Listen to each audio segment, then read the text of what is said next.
There's a new kind of protest sweeping across Africa.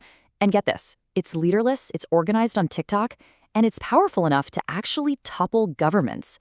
So in this explainer, we're going to break down this whole Gen Z-led movement, how it works, why it's exploding right now, and what it could mean for the future of the entire continent. So what does this new kind of protest actually look like on the ground? Well, to really understand its power, we're not going to start with a definition.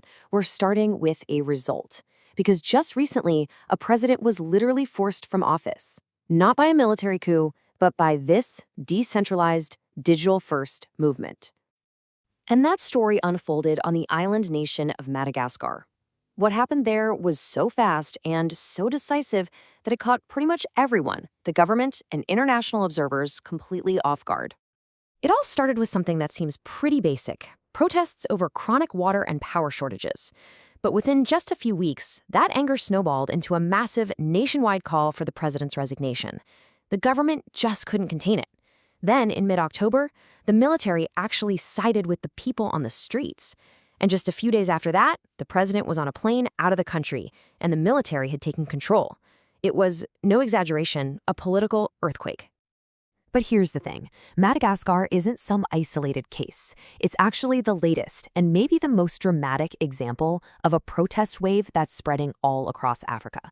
And it follows a pattern we've just recently seen in Asia, in places like Nepal and the Philippines, where these youth-led demonstrations have challenged political corruption and the old guard. And it's not just Madagascar. In Kenya, massive protests forced the president to completely scrap these really unpopular tax hikes. Meanwhile, in Morocco, a youth movement is basically asking, hey, why is the government spending billions on the World Cup when our local maternity wards are literally falling apart? So are these just a bunch of isolated outbursts of anger, or is there a common thread here? Well, the answer is a big yes. What connects them isn't just frustration. It's a shared playbook and, in a way, a shared identity. So let's get into that playbook. Because you have to understand, these are not your parents' protests. They don't have these formal organizations or leaders you can easily point to. They operate under a completely different, and for governments, a much, much more challenging set of rules. The absolute defining feature here is that they're leaderless and decentralized. There are no unions, no political parties pulling the strings.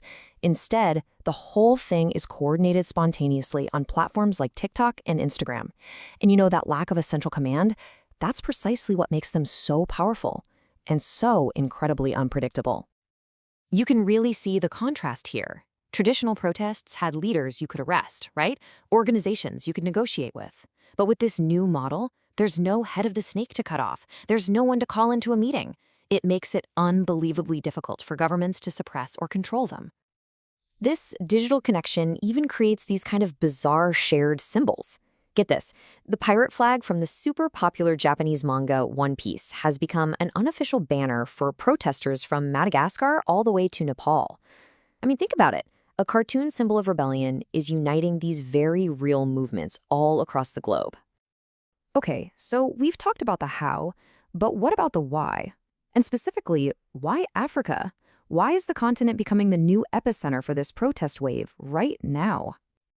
Well, the answer starts with a single, incredibly powerful demographic fact.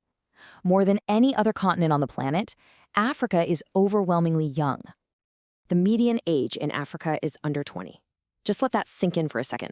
It's 32 in Asia and 44 in Europe. What this creates is a massive generation of digitally native young people who are all facing the same economic and political frustrations at the exact same time. And it's not just one thing that's fueling their anger. It's a perfect storm. We're talking about a serious lack of jobs, glaring inequality, and deep-seated corruption. On top of all that, they're being squeezed by austerity measures and rising taxes, and all these issues were just made worse by the global shocks of the pandemic and the war in Ukraine. Let's put some hard numbers on that frustration, shall we? In Morocco, youth unemployment is over 35%. That means more than 1 out of every 3 young people is just shut out of the economy with very little hope for a stable future. And remember, Madagascar, where the government was just overthrown, a staggering 3/4 of the entire population there lives below the poverty line. When you have that level of desperation, digitally organized anger can become an absolutely unstoppable force. Now, these underlying conditions, they're not unique to Madagascar or Kenya. They exist all across the continent. So the big question really isn't if this will happen again, but where it's going to happen next. Analysts are already pointing to places like Cameroon, Cote d'Ivoire, and Uganda as potential hotspots. They all have that same volatile mix: huge youth populations, deep inequality, and aging leaders who are just clinging to power. And this isn't just an African story either. Similar youth-led protests are already erupting as far away as Peru. But here's the paradox. The very thing that makes these movements so incredibly powerful, their leaderless, decentralized nature, also poses their greatest challenge. See, it's one thing to channel anger and topple a government. It's another thing entirely to build a clear, stable political alternative to take its place. And that brings us to the fundamental question at the very heart of this global movement. We've seen that Gen Z can tear down the old order, but can they build something new in its place? Or is this massive wave of digital anger destined to just burn brightly and then burn out? The future of millions really depends on the answer.